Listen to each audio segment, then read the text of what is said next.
Yeah, well, going everyone, Sanjay Uchiha here. So it's Toe of God Wednesdays, but of course, this video is going up on Thursday because, schedule. But I hope everyone's doing good, doing great for the most part. Of course, today I'll be reacting to episode 10. The last time we left off, of course, episode 9, we had about lots of very interesting things go on between the characters. We had some characters dying last week unnecessarily, I'd say, but hey, that's just me.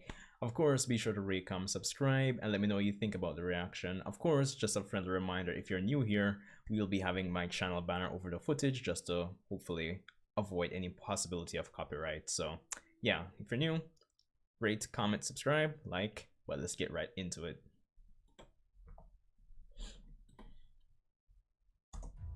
だから消えたんだよ。ノロマカメが一瞬でゴブラーッと。なんと。確かあいつってエンドラシ姫のチームじゃ。ああ。けどどんなやつかは知らないよ。あいつ無口だからさ。最初あの草原で出会った時ももうラヘルと一緒にいて。おい。何よ。もう隠す意味ないでしょ。みんなあの子が夜が探してた女だって知っちゃったんだからさ。ごちそうさま。おいおい。You know, it's going to be interesting to see to what lens Kun.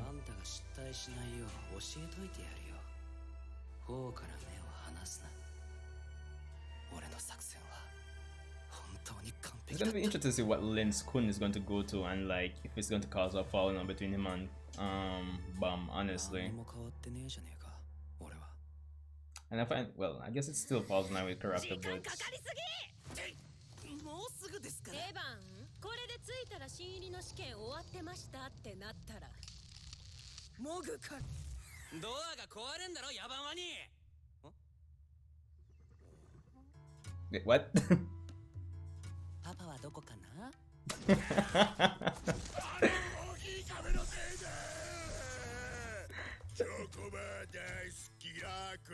悪いな。小さくて視界に入らなかった。Dang.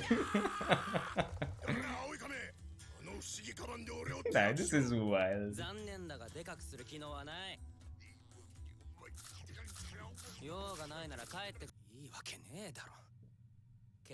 It's interesting that Bam hasn't confronted Kun about lying.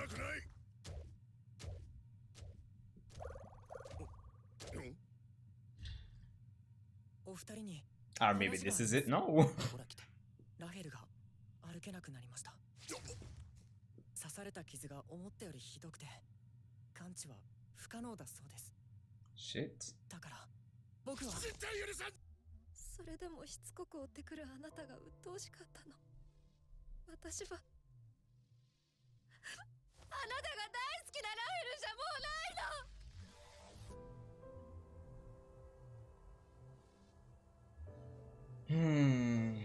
Well, that's to be expected still. だからあなたも捨てていいんだよ。あ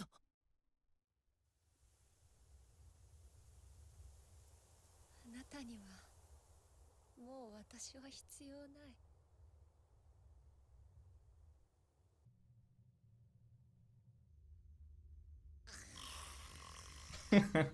Everybody just wasted. 別れの挨拶もなしか。本もきちんと送り出せたからね。出直属警備隊ナンバー6レンさんと呼ぶべきか。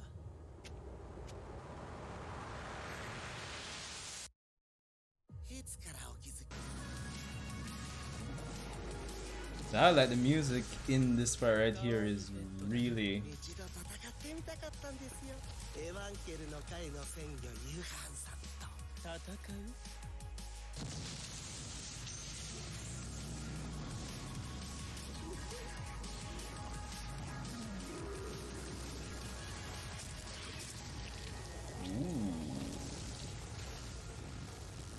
この私とですか。クンさん、ミシェル・ライトさん。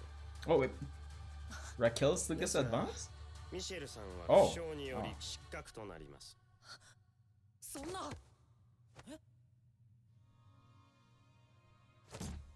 ふざけんな。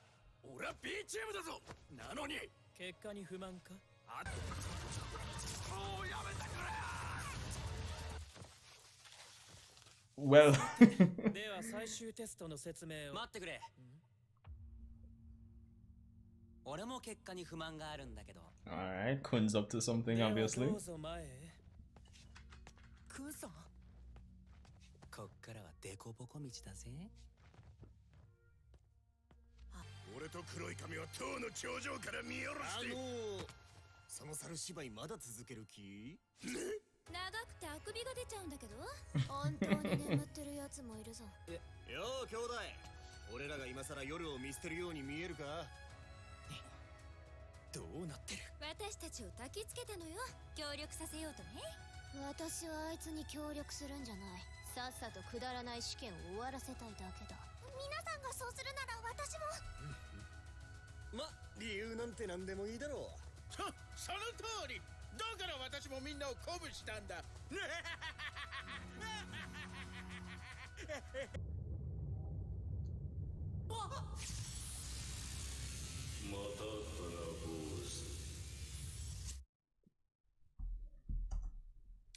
So welcome back, people. I hope you guys enjoyed the live reaction segment right there.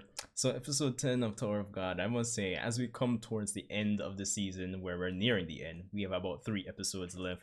The tension and the mystery and the whole planning and behind the scenes intentions of a lot of the characters are started to come to light. Specifically in this case, the administration of the tower, as they start to get more and more involved with the, you know, what's happening on the front lines. They're becoming more transparent with their intentions.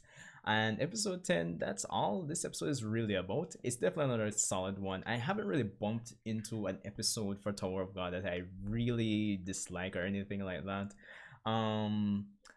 This was more of a, you know, I wouldn't say like a chill or filler episode, but it kind of felt like the characters were kind of catching their breath and kind of deciding where to go next, especially for the characters who can't advance, which I appreciated seeing, you know, having these characters who are no longer able to advance and see how they handle it from a mental standpoint, emotional standpoint, and what they decide to do next. That was briefly touched on in this episode with Serena, who we know was on the same team as Hou and Shibisu.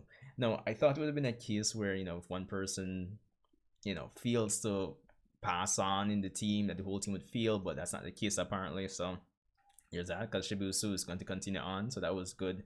I love the kind of down to earth and vibing and just the whole camaraderie that's been built around Bam, Kun, and the rest of the side characters here so far.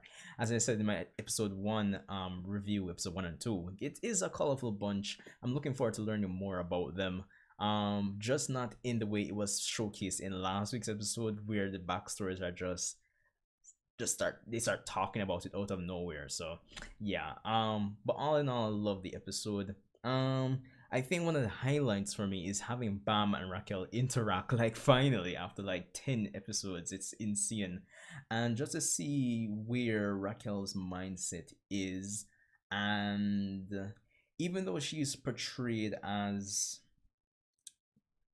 all right, put it like this, the bottom line is it kind of goes back to what I was saying when I first watched episodes 1 and 2, that I feel like the theme of Tower of God, one of the major things that were put forward, is that people change to meet their goals essentially.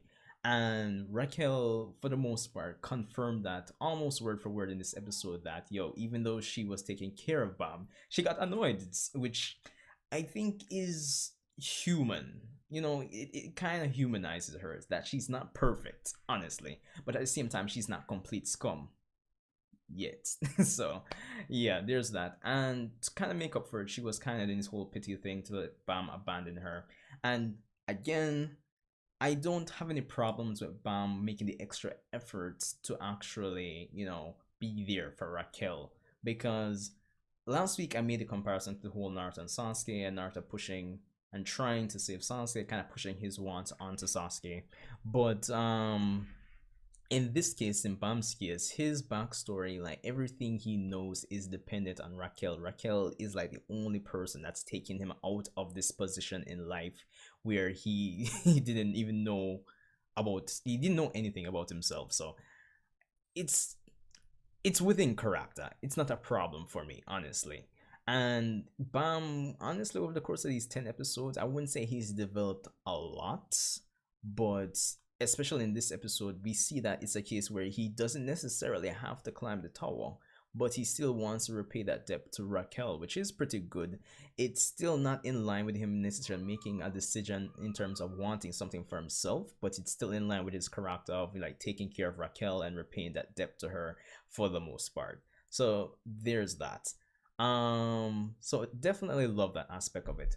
Now, the whole aspect of the tow administrators is a next kettle of fish now, because we find out that the the rice goat administrator, which I'm forgetting his name from the episode now, apparently he's an undercover agent for Jihad, and he's there to essentially kill Anak and retrieve the Green April and Black March. So there's definitely that to look out for. So the test director, which I don't think it should come as any shock, maybe not, that he's kind of shady, kind of shaky, but at the same time they already did establish that their whole goal, the whole goal of the test is to basically identify those persons who would be a threat to the tower. So Anak, for the most part, is going to be a threat to the whole structure of the tower, and it kind of goes against her existence, goes against the established rules. So yeah, that's only natural. But I'm looking forward to exploring more of the administration of the tower through the fact that at the end of the episode we saw that Bam has decided to take the administrator test, the same test that King Jihad apparently took to become the king of the tower, or at least become an administrator, to actually decide the terms of the test, as he tries to essentially get Raquel to continue her journey of climbing the tower as well. So it's going to be interesting to see if Raquel joins the team, which should be interesting, and I think it would be needed going into, you know, the next season at least, to set things up.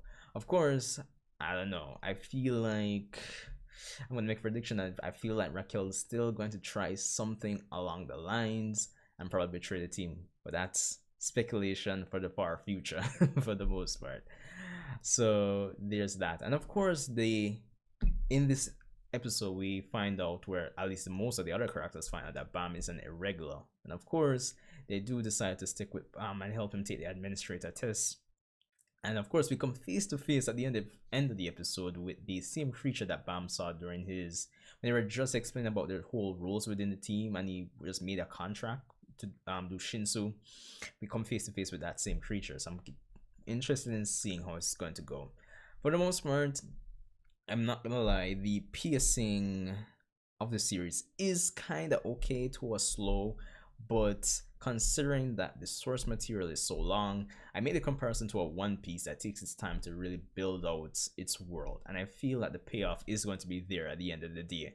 So that's pretty much it.